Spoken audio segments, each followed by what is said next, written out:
Hello everybody. It's been a while since I've made any videos. I've been very uh, just busy making myself a healthier me, and I'm preparing for my coding test so I can be certified for my medical coding.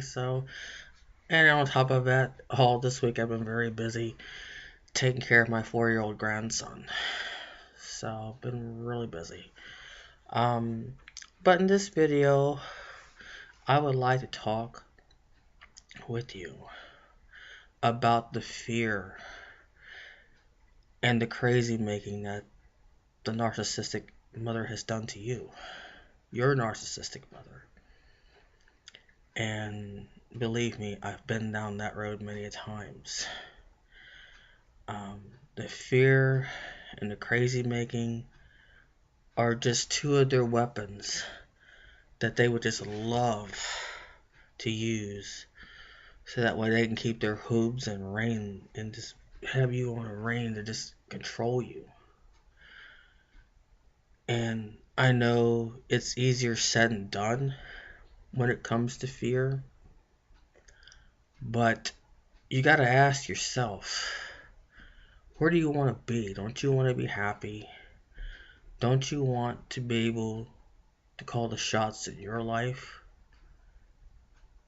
You having complete, total control of your life without your narcissistic mother's interference or her so-called 2 cents worth, along with the siblings if they're obviously on her side.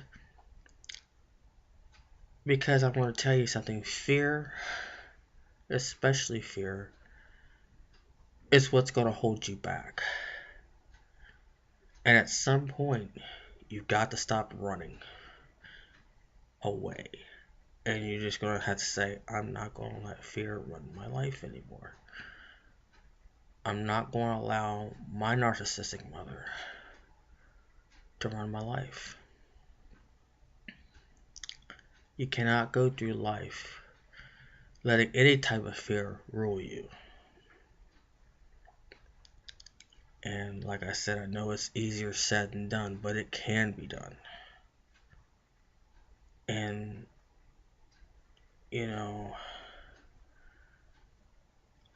I know my mom is getting over, she's over into her 70s.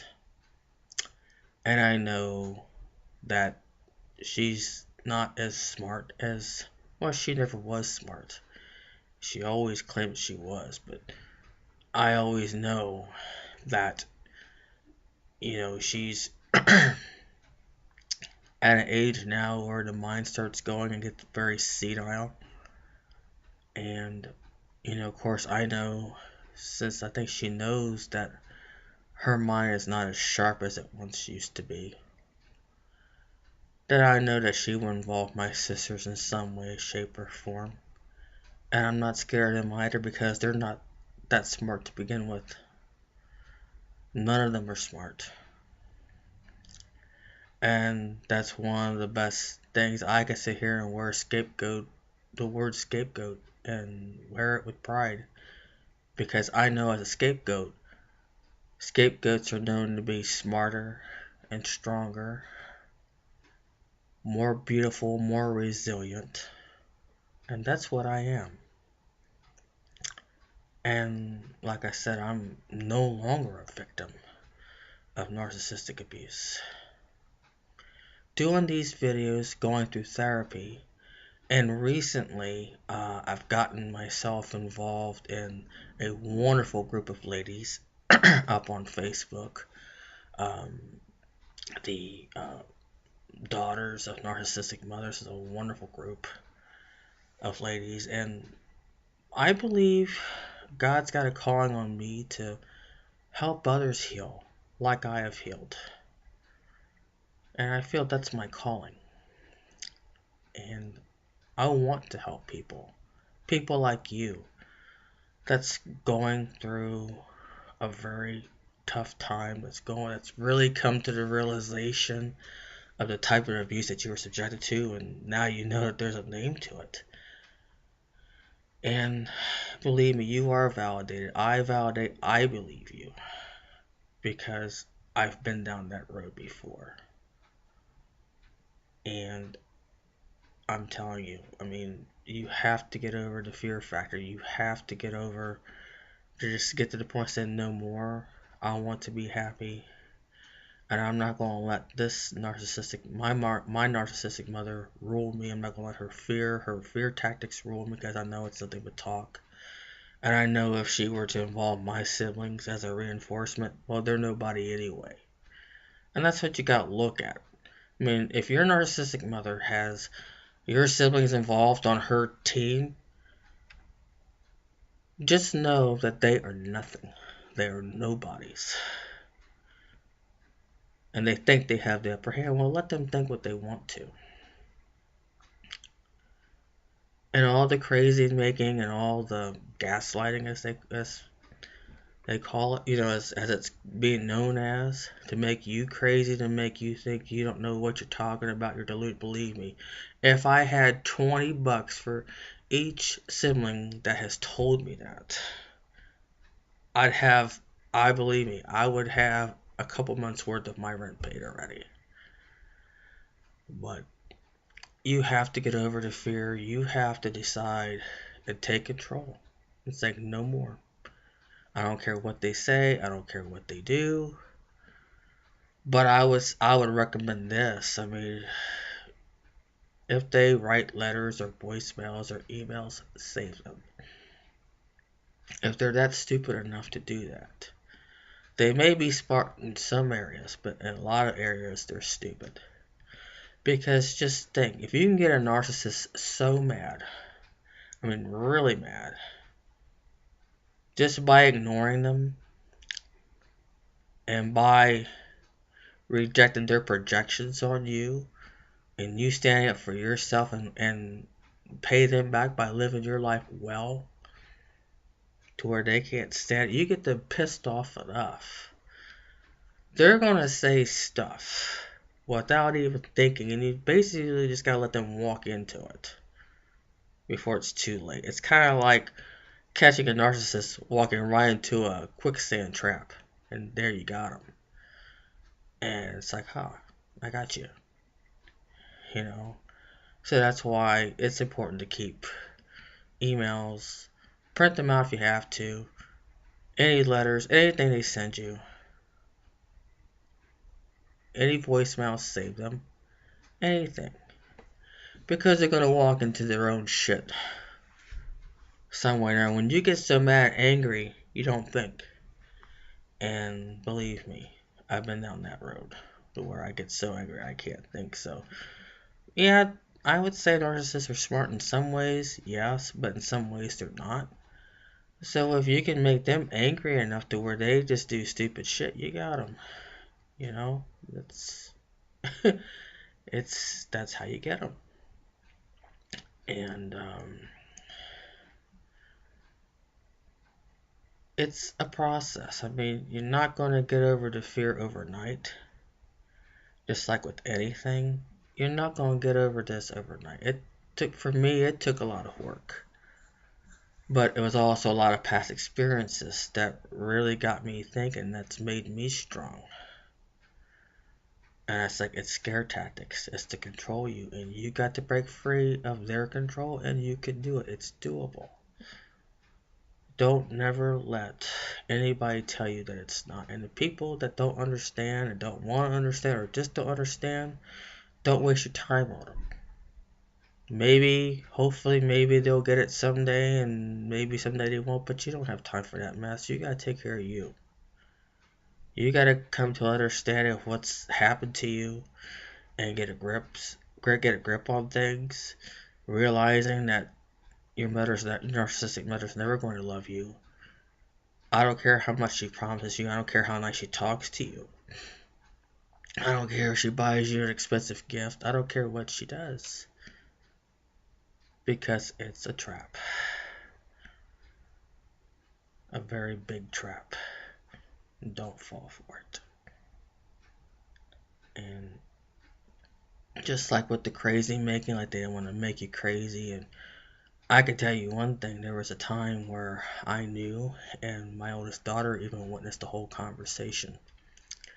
And I remember confronting my narcissistic mother. I said, hey, there was a time that me and my husband at the time was getting ready to go look at some townhome apartments. And we wanted to take our kids back. And we tried to do that. And then she sat there and said, well, we don't want you to take them out here. You'll mess up their mind. They're already adjusted in their school, and they got their friends, and we're worried about their mind. And you know what?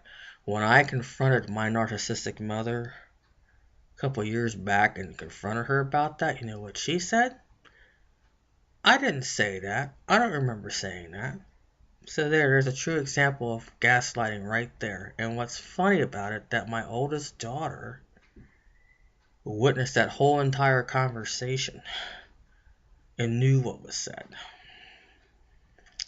So right there, I knew she was trying to make me crazy. And then I just know that, I'm not going to sit here and waste my time arguing with her. I know the truth. And when it comes to the truth that you know, don't let your narcissistic mother bullshit you into anything else. You know what it makes you feel like? It makes you feel like anytime you interact with her, like you gotta have like your cell phone that says the date on it. And anytime you interact with her, that it makes you feel like you have to have a recorder on you at all times. You know? Because then if your narcissistic mother you try to recall a certain day and date, and then she has to say, oh, I don't remember. Oh, really? Well, this is your voice right here. Don't lie. And buddy, I tell you, if you get them that way, they'll run like a scared punk and go retreat somewhere. That's what they do. So I urge you to get some strength. And you know what? Nobody can do it but you.